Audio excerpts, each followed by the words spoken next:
Dust swirled in the dry Montana air as Karen Vanderbilt stormed onto my ranch, her high heels sinking into the dirt.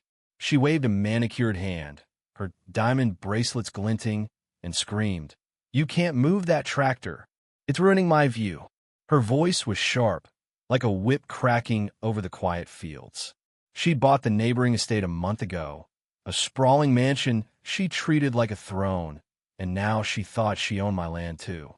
My old John Deere, humming patiently behind me, was just trying to clear a path for new fencing. But Karen, in her pristine white blazer and smug sneer, stood in its way, claiming my work was lowering her property value. The audacity burned hotter than the midday sun. This wasn't just about a tractor, it was about her need to control everything, including me. I'd known Karen's type before.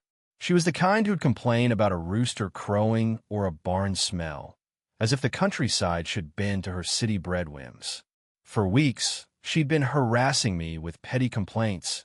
My fence was too rustic, my sheep too loud, my very existence an eyesore. She'd even called the county to report illegal land use when I planted corn instead of her preferred aesthetic lavender.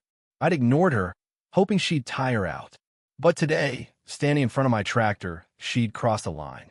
I gripped the steering wheel, my knuckles white, and muttered, "Lady, this is my land.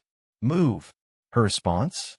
A laugh, cold and cutting, as she planted herself firmer, daring me to act. The truth was, Karen wasn't just blocking my tractor, she was sabotaging my livelihood. I've been running this ranch for 15 years, pouring sweat and soul into every acre.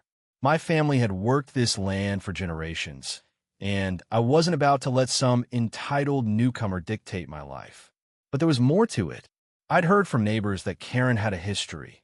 She'd bullied a local farmer into selling his land cheap by filing endless complaints, then flipped it for profit. She wasn't just a nuisance, she was a predator. And now, she'd set her sights on my ranch, starting with this stunt. What she didn't know was that I'd found her little project on my property, her prized rose garden, planted illegally on my land's edge, a deliberate encroachment to claim my boundary.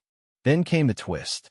Old man Jenkins, the reclusive widower who lived down the road, hobbled over, his cane tapping the ground. Nobody expected him. Jenkins rarely left his porch, let alone meddled in disputes. His weathered face was grim as he held up a crumpled surveyor's map. "Karen," he rasped, "you've been lying. That garden's on his land, not yours. I saw you plant it last week, sneaking over at dawn." The crowd of neighbors who'd gathered gasped.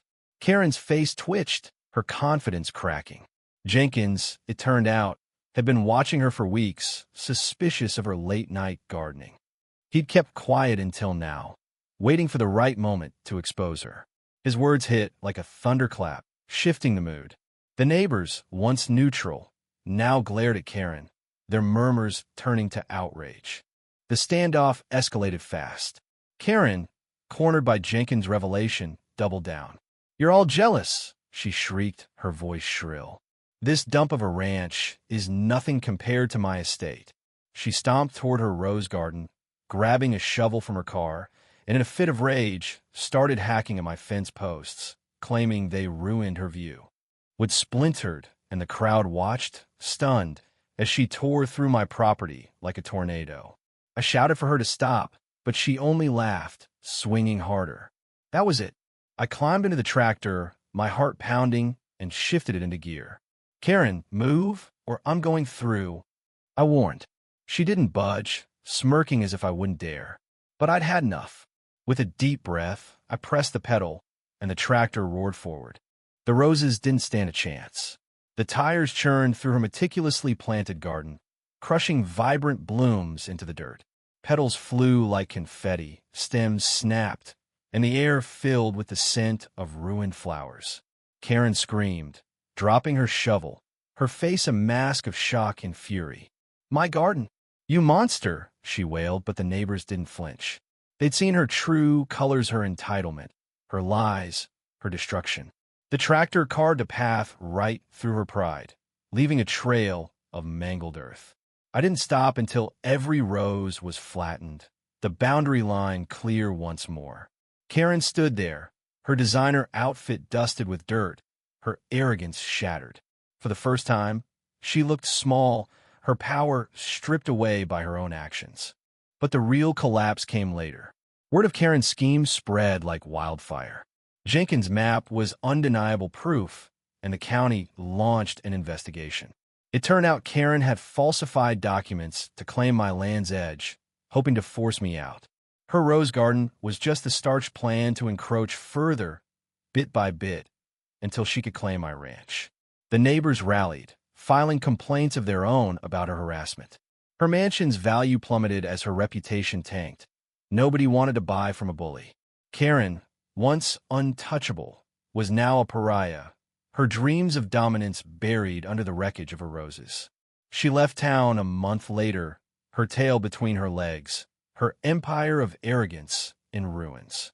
In the end, the ranch stood stronger than ever. The flattened garden became a symbol, a reminder that no one, no matter how rich or loud, could trample on what was right. I replanted the boundary with wildflowers, a nod to the land's resilience and the community that backed me. Jenkins, now a local hero, joined me for coffee on the porch, his quiet wisdom a gift I'd never forget. The fight wasn't just about a tractor or a garden. It was about standing up to those who think they can buy respect or rewrite truth. Karen's fall was a lesson. Pride can bloom like roses, but it wilts fast when built on lies. What do you think? Did I go too far? Or was Karen's reckoning deserved? Share your thoughts on where the line between justice and revenge lies.